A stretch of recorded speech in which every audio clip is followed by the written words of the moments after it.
Welcome back to your hour. Joining me now is Nicholas St. John, who is the author of Human Viral Infections and 9 Things You Can Do to Smack Them Down. And this book is available where? viruswhisperer.com. Okay. And on Kindle. And on Kindle. Okay. Very cool. So I know today we were going to talk about shingles because when you were by the station yesterday, we were talking, and I told you that Ron's doctor has several times suggested that he get the vaccination for shingles. And it's kind of a pricey vaccination, and it's not something Medicare will pay for either. So, you know, he's been debating about whether or not he ought to get that vaccination. So what do you think? Well, you know, I'm not huge on vaccines, except for in limited cases. There are places where I believe it's really good to have vaccinations for certain things. Mm-hmm. A lot of things that are inconvenient, and the shingles virus is, I think, kind of falls into the inconvenient. Now, it's for those who have had it and have it, and my grandfather had it, and it's very painful. Mm-hmm. I wish I'd have known now what I know now. We could have gotten him out of that pain. I had a friend that just died in January, and he had been inflicted with it off and on for 3 or 4 years. Mm-hmm. And so it's very harsh when you get it. They say statistics are 1 in 3 or 1 in 5, depending on who you're reading, is going to get it. And so knowing what I know and the research has shown, there are great alternatives to getting it, and even statements, which I'll read to you in a little bit, say that even if you have the vaccine, you still could get it. Oh, so what's the point? Well, besides spending the money and opening yourself up to things like, you know, the preservatives in it, and formaldehyde and aluminum, things like that you don't necessarily want in your body as well. Mm-hmm. And when you know that there's a way to get rid of it literally in 72 hours, do you want to risk getting a vaccine that has something that could do something worse? And again, although there's places for vaccines, everything isn't treated by a vaccine. It's like, again, if all you have is a hammer, everything looks like a nail. And so if you believe that vaccines treat everything, then you're going to push vaccines. Mm-hmm. But I've got a very interesting study that I'll share with in a little bit from PubMed that was 16 doctors, and so we'll go in that in a little bit. But when you find out, there's some really great alternatives now to getting it. What is shingles, and how does it present, and what does it do to you?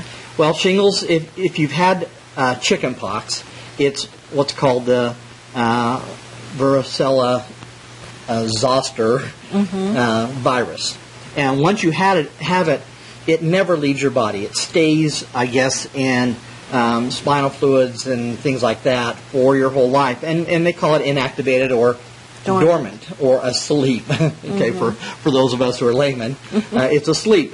And if you do something that your immune system gets run down or weakened, then it gets a chance to get an upper hand on you. And when it does, it apparently goes up the channels of the nerves and breaks out on the skin, and it's at the end of the nerve endings. And so that's what makes this so painful. Mm-hmm. You know, the swelling and the blisters and all that stuff. And so it can be very painful to touch or do anything near it.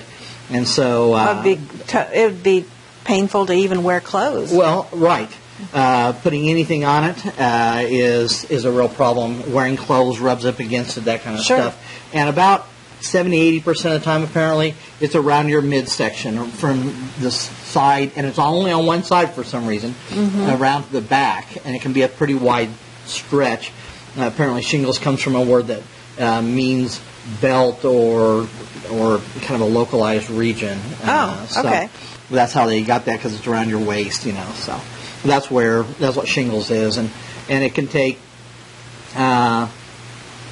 10-12 weeks to go away on its own, and a lot of times it can be recurring. Like I said, my grandfather had it off and on, and a friend of mine had it off and on for 2 or 3 years, and so it would no sooner go away than it came back again. And that's basically a sign of a weakened immune system.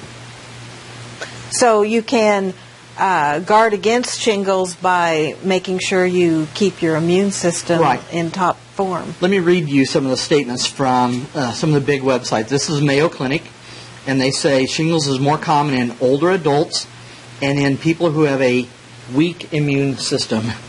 Anyone who has a weak immune system is subject to it. Here is from WebMD. Older than 50 with a weak immune system. So we're starting to see a trend here. Yeah. Here's eMedicine. May remain dormant and shows up when you have a weakened immune system or wakes up. Here's another one. People with, this is the CDC. Okay. People with a weakened immune system. So we're starting to see a trend here about having a weakened immune system. This is shinglesinfo.com. Lying dormant or asleep, your immune system may become weakened. So that's, you know, because... And we have a graphic, I think, that shows a little bit about how it can affect you.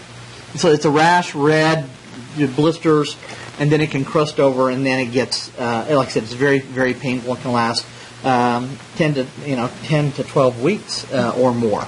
And that's a long time, especially if you have to take that kind of time off of work. Right.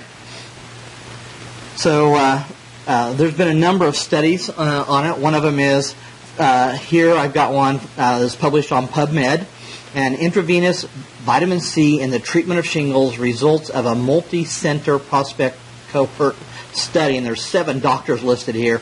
There were actually 16 general practitioners. They studied 67 participants from April of 2009 to December of 2010. And what they did was they gave an IV of vitamin C, and apparently there's it's a Ascorbate, which apparently is a patented version of vitamin C. And they say 7.5 grams per 50 milliliters for approximately 2 weeks, but we don't know, was that once a day, was it 3 times a day, what was that? And so, I don't know. And then they followed up in a follow-up observation phase of up to 12 weeks. At 2 and 12, the conclusion, the data presented here provide evidence that the use of IV may have beneficial effects on associated pain. Dr. Thomas Levy did the same thing, and they cured it in 2 to 4 weeks, and in some 6 or 300, they cured it in 72 hours. Wow! But they didn't use 7.5 grams. They used 4 to 6 grams twice a day, and then 7 grams orally a day on top of that. Okay. And then they got rid of it. So the pain subsided in 2 hours. Pardon me. 2 hours, the pain was gone. Yeah. And so you can see that when you get